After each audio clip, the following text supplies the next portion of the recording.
Hello everyone and welcome to the non-spoiler edition of Tips, Tricks, and Opinions from me, Tibbetts Photography. So I want to start off, as I did on the last video, just kind of giving a quick little tour of starting the game. You're going to start off in this trailer. A lot of things in here you can interact with and pick up and things like that. A lot of it won't matter, it's just for show. While you're in the trailer, your main concerns are going to be selecting each of these cartridges, inserting it in, which seems to be a very popular theme amongst a lot of VR games. Job Simulator did it. I believe there's another game that did it. We're going to start off with the settings cartridge. You pick up objects with either the move button on the move controllers, or I believe it is the, I can't remember what it is on the DS4. I think it's L1 on the DS4 as well, and it is L1 on the aim controller as well, or your top front trigger button. You are going to point at an object, it's going to get highlighted in yellow, and that's how you're going to either pick it up or put it down or use it how it needs to be. We've got the settings cartridge inserted, but as you can see, I don't have a way to select anything on the screen. This took me a second to figure out, but what you're going to do is you're going to pick up that flare gun right there, and then just like a lot of other games, you're going to use it as a laser pointer to figure out how to go through your menu. So in your settings, you're going to start off with language. Obviously, I'm going to keep that on English myself. This I have not changed yet. It seems pretty intuitive. I haven't needed any subtitles. I personally am using walking. You can choose teleport or walking. As you can see, regular movement. I am going to go the direction of my controller or my hand, similar to how you do in Farpoint. No matter what way you're looking, yada yada. Any of you that have played Farpoint, it's going to be the same thing. I'm using smooth rotation myself. You can also use incremental. Once you've applied incremental, you can set what degree of change you want that incremental to be. I personally am not a fan of incremental, mostly due to the blackout between. If it was an instantaneous incremental, I'd be more inclined to appreciate it, but due to the fact that it takes that half-second delay, I'd much rather have smooth turning so that I can be shooting at any point during my change. Next, after movement, we're going to go into controls. Now, I am left-handed, so I do have it set to left-handed, and that's mostly what position your hands are on the guns themselves for the two-handed weapons. It doesn't really affect the move controllers at all thus far. Right now, I'm using the aim, in case there was any questions out there from anyone. I also have my swap movement function. That basically means that it swaps your sticks. I use my rear stick for movement and my front stick for turning. One thing that I want to note is even if you have the walking movement mode set, you can still teleport. You utilize, for you right-handers, without the stick swapped, it is going to be your rear analog stick. For left-handers like me, it's the front analog stick. But your turning analog stick, if you press it forward, it gives you a teleporting option. One thing to note with this is once you have your teleport option out, if you rotate that analog stick, you can decide which direction you're going to be facing once you've teleported that direction. So I can now look at the door when I get there. That's actually a pretty decent little function in my opinion. The one thing that does frustrate a lot of people is on that same analog stick, if you press backwards or down, you're going to flip a 180. It's great use to have a instant 180 flip. However, having it connected to your left and right directional in the heat of battle often causes you to flip. And when you've got a zombie in the sights and you're just trying to turn a little bit to look at him better, and instead you flip completely around and he's 2 feet away from you, you're going to end up with a zombie in the back of the head. So it does create a little bit of a stress. A lot of people would like to see an instantaneous flip. There are plenty of buttons available for it on the aim. You could use L2, which is currently unused, or the bottom trigger button as your flip. You could use X, or you could use circle. Neither of them are currently used. Square is used for a reload. I believe that's the only button that's mapped out of triangle, square, circle, and X. So, suggestions, thoughts on that. I have gotten a little bit better at not hitting the instant 180 flip, but from the complaints of this one and the new DLC for Farpoint, it does seem to be a major problem for a lot of people. So, moving onward, once we get past the controls section, you've got just audio. I've not really changed this much, although I'm getting very tempted to just do away with the voice at all, as the internal monologue from the character, in my personal opinion, gets a little old and does not always contribute to the benefit of the story for me. It contributes to the character's personality being kind of brought forward, but for me that's not as necessary within the game. Now, let's move away from the settings cartridge. We're going to put it back down where it belongs, and we're going to pick up either the Horde mode or the campaign cartridge.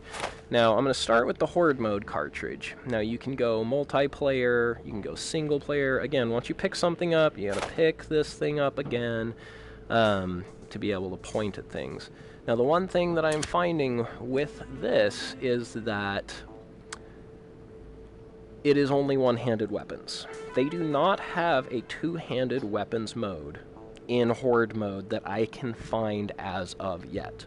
If someone else has found that, would love to know about it. Please let me know in the comments or something like that.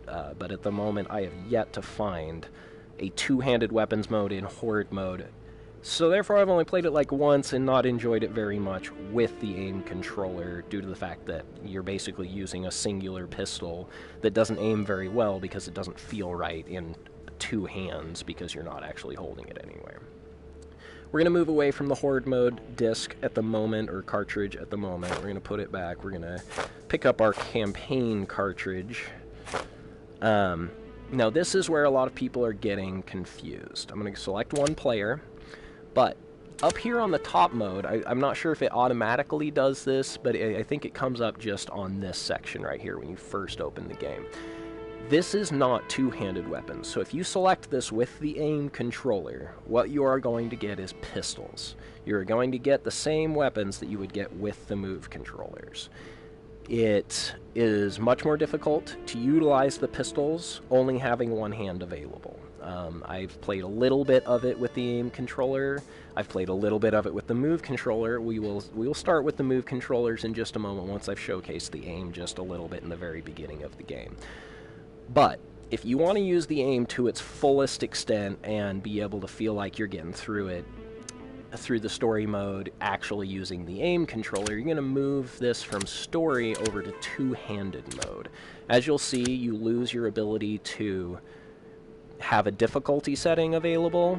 I find that to be kind of unfortunate. I would love to play this mode on hard. Or, you know, I'd love to see a chaos mode that utilizes the two-handed weapons.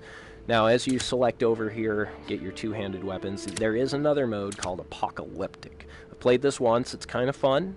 It doesn't start you at the very beginning. The big problem, again, is I want to play this mode with two-handed weapons, but it only has one-handed weapons, so you only get pistols in this mode. Basically, what makes it Apocalyptic is that there are way less ammo reserves available, and all it takes is one hit.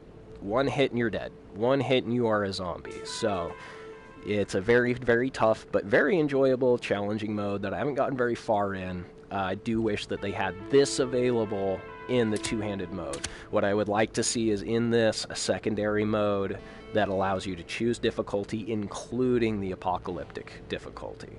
So, we're going to go ahead and select new game. I have completed the game. My previous video actually has the end of the game in it. I apologize to anybody that got caught up in that and did get more spoiler than they wanted. I did warn you ahead of time that I was going to give you some spoilers in there. But for now, we're going to start a new game. Now, if you've completed nothing, this is going to be the only one you actually have available. But you do have a level select that you can choose. I don't know why all of these are locked since I've completed the game, but that's okay. We're gonna go through it anyway from the very, very beginning. The base is the very beginning. It should be the only thing that's unlocked for you in the two-handed mode. So we're going to select that right now. Get into the very, very beginning. This shouldn't be too spoilery for anyone that hasn't played the first 15-10 minutes of the game. But it at least does show some of the good mechanics and how to best utilize these two-handed weapons. So we'll try and not spoil too much for anyone. Just play the very, very beginning and just give you just a teaser of what's to come with the game and the capabilities with the aim controller. Never thought I'd miss my alarm clock. Whoa. Good morning there, ugly. Well, alright. I guess I'll do the nice thing here, Fred. Put you out of your misery. Now, where is my gun? So again, that top front trigger is what you're going to utilize to pick. Locked and loaded. Guess this is it, Fred. One bullet in the very beginning. The internal monologue, like I said, it's a little irritating. When you're just playing by yourself, it's fine, but if you got anybody else that you're talking to or doing anything with, it can get a little bit old. But I guess that's just story modes in general. You're going to want to pay attention to the story and what's being said, not have other things going on like broadcasting onto YouTube. So we're going to do this. Well, hey, I'm sorry things didn't work out between us, buddy, but I'm out of here. What can I say? So, you're going to find all sorts of objects spread all over the wilderness that you can interact with. Bottles, basketballs, all of that kind of stuff. You can pick them up by utilizing that front trigger. If you just let go of the front trigger, it's just going to fall straight to the ground.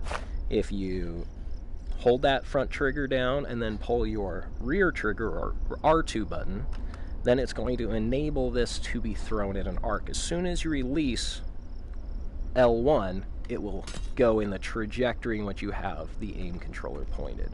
So that's I think very important for people to understand. Once you get grenades for the first time, you're going to utilize the L1 button to grab it off of your ammo belt.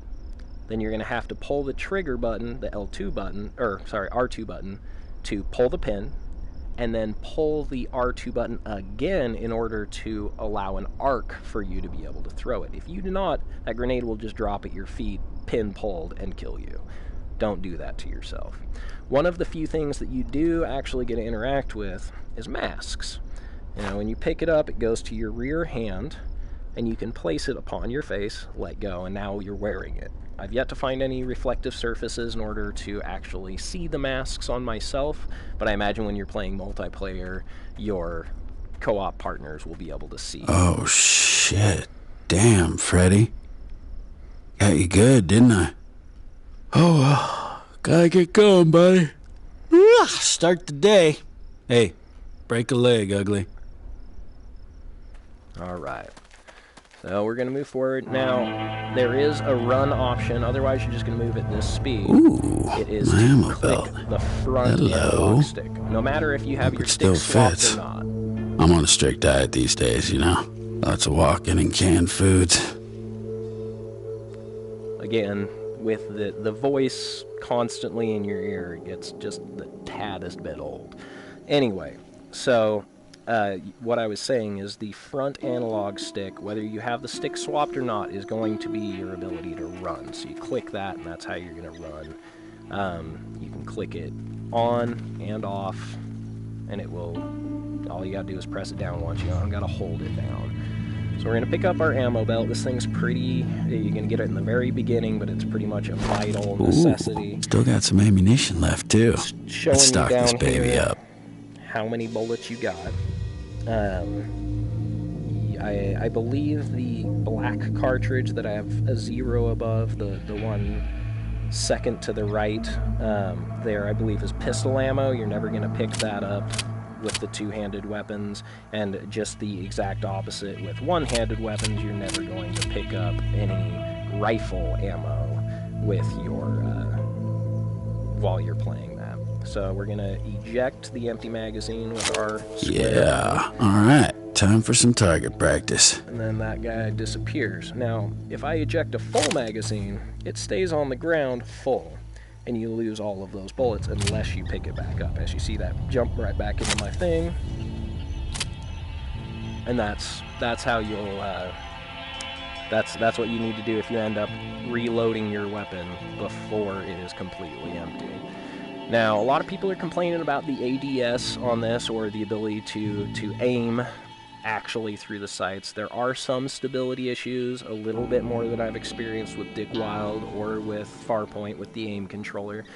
But once you've got your lighting conditions under control, for the most part, you can still aim down the sights, but it is much tougher because they're real sights. It's not some big hollow sight on the top of your gun like it is with Farpoint. It is a tiny little circle in the back. There you guys are. And I was starting to get a little lonely. So what's up, dudes? You know the rules, though.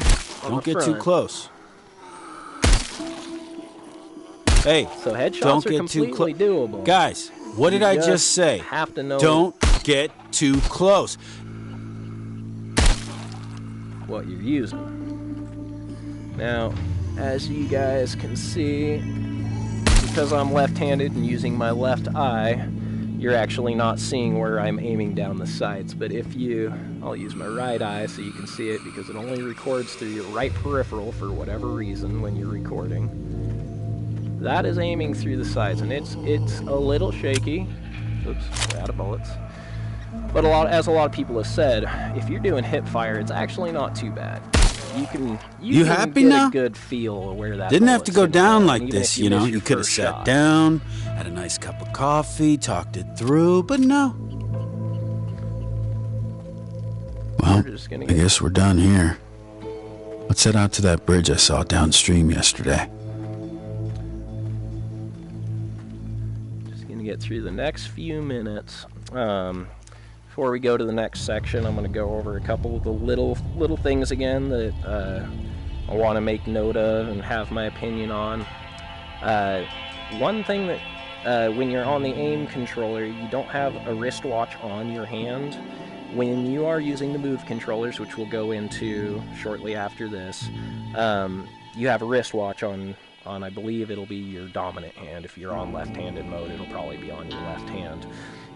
In order to make the wristwatch show up, you need to press your R1 button, a little tiny button on the top side of on the side of your barrel, essentially above your R2 trigger button. When you press that, it'll see your watch, and that's your health right there. That's how you know how much health you have while in the game. That's pretty cool. When you're using the move controllers, and I'll show you a little bit later, you actually use your other hand to access the watch to bring up this menu, which is the quit menu to get out of the game. Now, this brings up one of the biggest frustrations for me. No in-game pause. I cannot pause my game. I cannot pause my game if I'm having tracking issues. I cannot pause my game at all.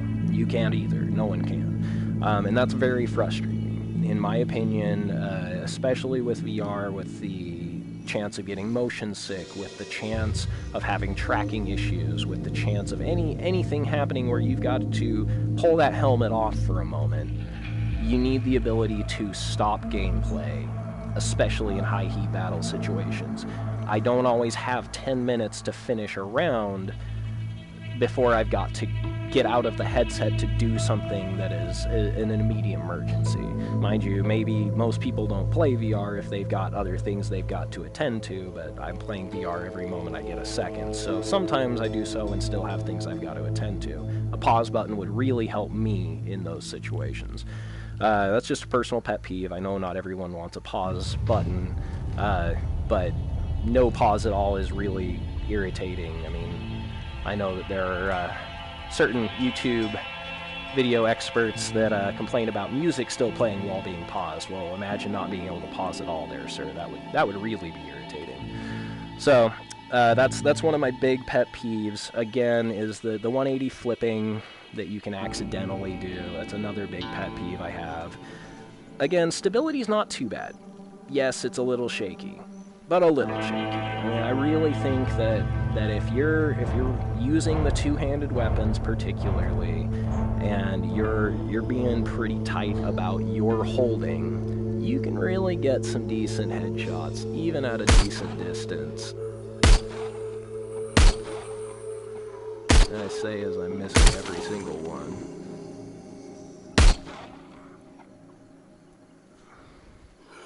But admittedly, a lot of it's just tough because, again, the sights are small. The zombies wiggle.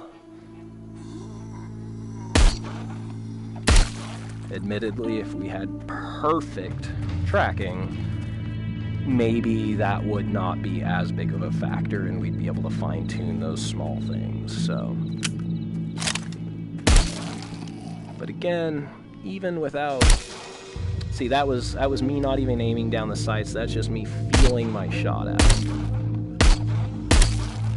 Feeling my shot out yet again, not aiming down the sights. So it's stable enough and accurate enough of weaponry that you're gonna get your shots. And I think it's doable. We're not gonna progress too much farther than here storyline-wise. We're gonna go ahead and break out of this, and we're gonna switch over to the Move controllers and showcase that, and then last we will showcase the DS4 controller as well. All three can be used in all three modes. The advantage to the DS4 and the aim will be that you can use smooth walking and teleportation at the same time. The moves, as you will see in a moment, have very limited functionality and can be a little bit tedious and frustrating. So we're going to quit back to the menu. We're going to shut down the aim controller itself, and we are going to get restarted here in just with the Move controllers. So, one moment.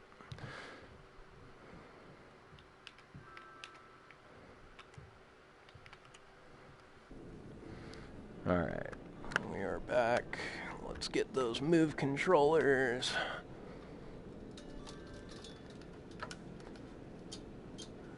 One thing that I will make note of is that you have to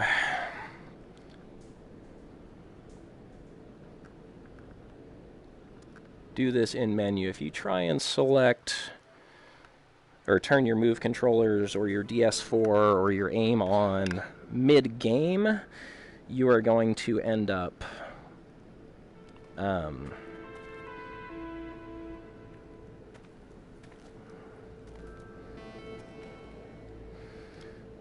Alright, so we're going to start off with movement. As you can see, what we have is the direction of the controller is the direction that you move. So this is everyone's workaround currently as to how to get forward and backward movement.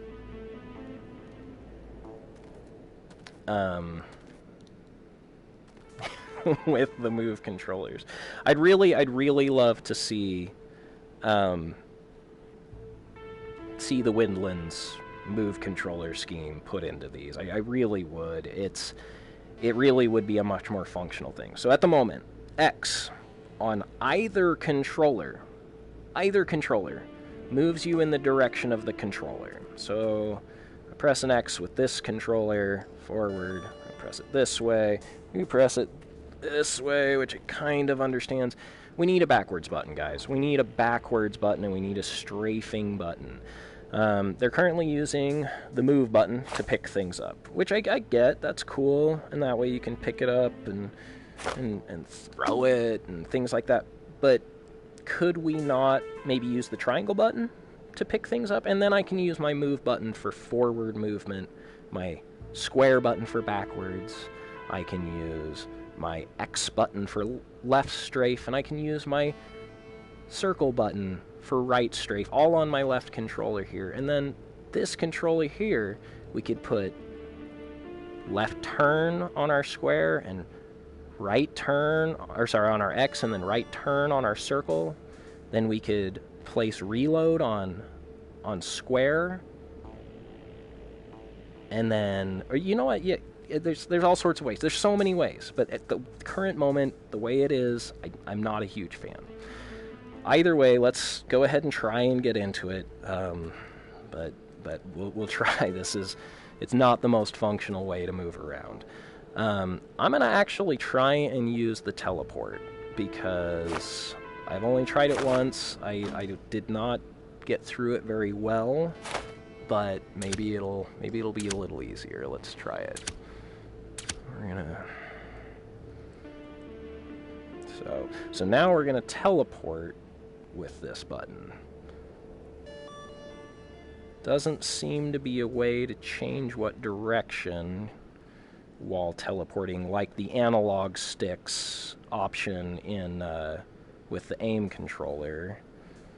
It doesn't matter what way you twist your hand. You're always going to be facing the direction that you pointed at. So it looks like it's always going to be a. Let's turn this to maybe 90-degree incremental.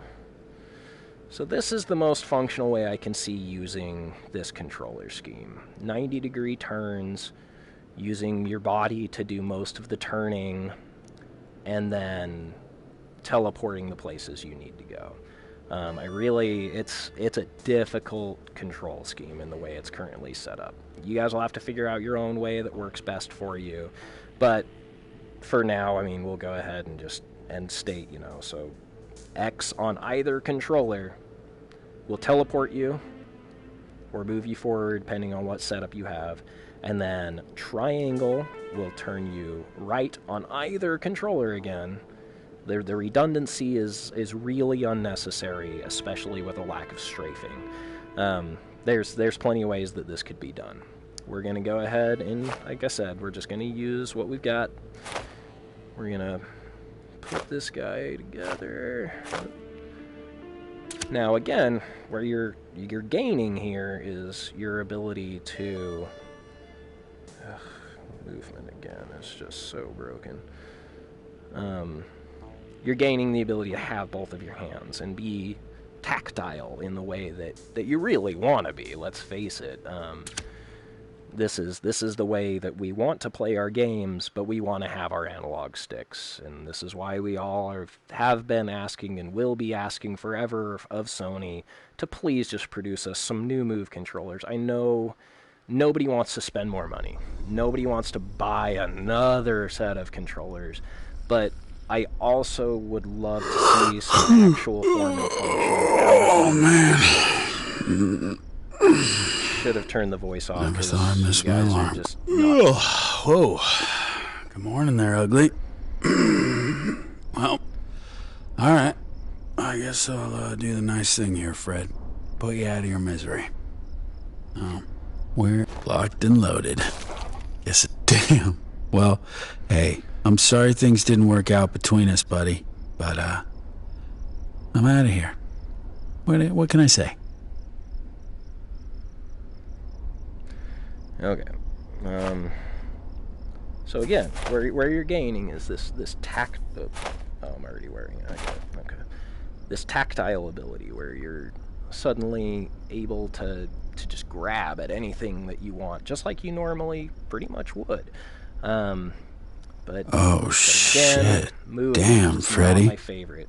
Seems like you good, didn't I? Teleportation's probably the best option. Gotta get going, buddy. Start the day. Hey, break a leg, ugly. Anyway, I should have turned the voice down again, like I said. Now, here's where one major difference comes in with the Move controllers. My ammo using belt. This guy here. Hello. Ooh, still got some ammunition left, too. Let's stock this baby up. You done? Okay. So annoying. So when you're using the Move controllers, when you pick something up, you literally have to grab it and put it up into the belt, which is, again, it's a really cool way of doing it. And we're going to utilize Circle to eject our magazine. Yeah. All right. Time for some target practice. This is why I see their need for redundancy in a small extent. You need a button to pick things up, a button to fire each weapon, and a button to reload each thing. So, therefore, we're going to need some form of that functionality with the ability of free movement controls. And I can see where it's difficult, but I really feel like there's a button mapping option that will encompass everything and still give us that free movement desire that we really all want, mixed with dual hand tactile abilities. So again, just like the rifles, they're iron sights. They're tough to aim with. As far as stability goes, it's not that bad. I'm not sure. There you guys are. I was starting to get a little lonely. Major issues. So what's up, dudes? Slight issues. You know the rules, no though. More than I Don't have get too with close. Any other game.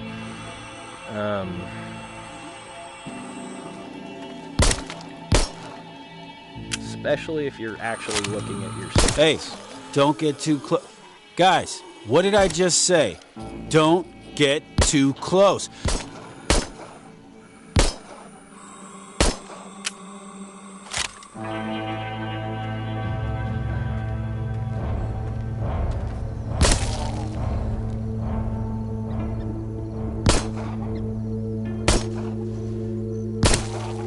You happy now?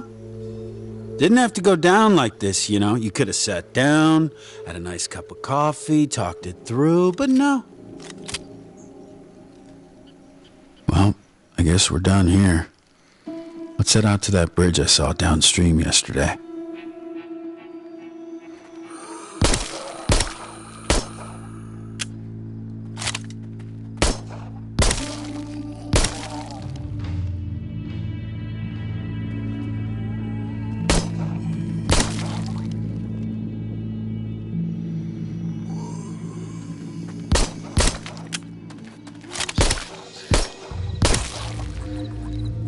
Play this one a little further forward in the hopes that we can find ourselves a secondary weapon. Obviously you can switch hands. I'm a lefty, so I'm going to keep this left-handed. Again, the cool thing about the watch is your ability, well, I didn't mean to quit, but is your ability to two-hand that. And I think it's really fantastic.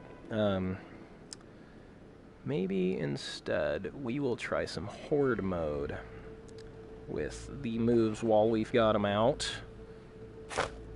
since it seems to be a little bit more playable with the one-hand weapons anyway. So I do play standing. This has helped me with reduction of nausea. I don't know if anyone else has had any problems with nausea in this game. I've had a little tiny bit more with this than I have traditionally with a lot of games, especially and including Farpoint and the other free movement games that are full free movement, so I've been a little surprised at that. But anyway, obviously teleportation doesn't cause any kind of nauseum, but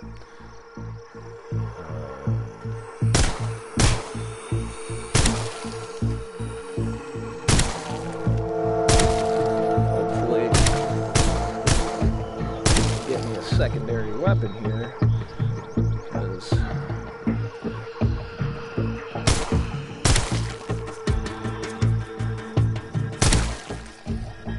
see, there you go. You saw a little bit of that weird stability tracking. Again, this is, I think, mostly once you're getting into the range of the extremes of your camera's capability. This is more PlayStation's problem than it is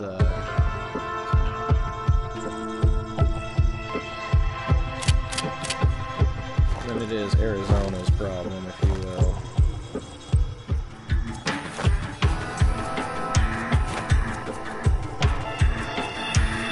There's something I wanted to show everybody before.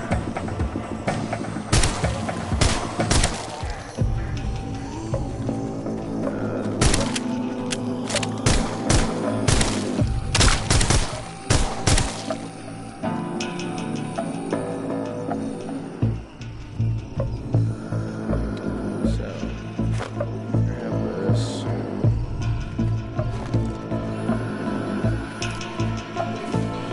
Oh no. See, you don't want to do that. You don't want to drop the grenade at your feet.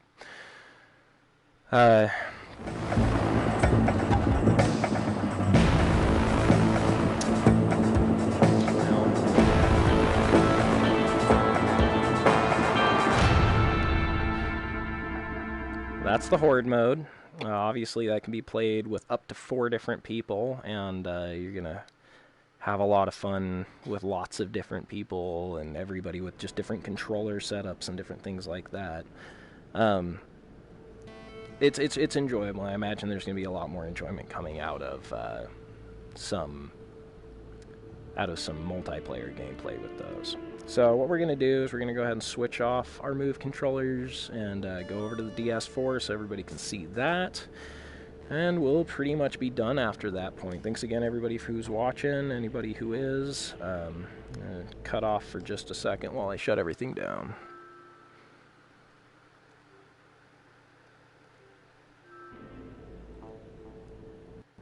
Oops.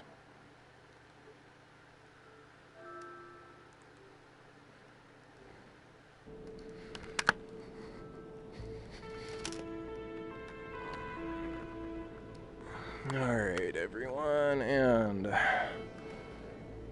last but not least, we have our aim controller, which seems to not want to pick up now that I have turned off everything else. So let's see if we can... Nothing. Alright. Well, I apologize, everyone. I'm going to have to close out the game, and I will come back to you in just 2 seconds.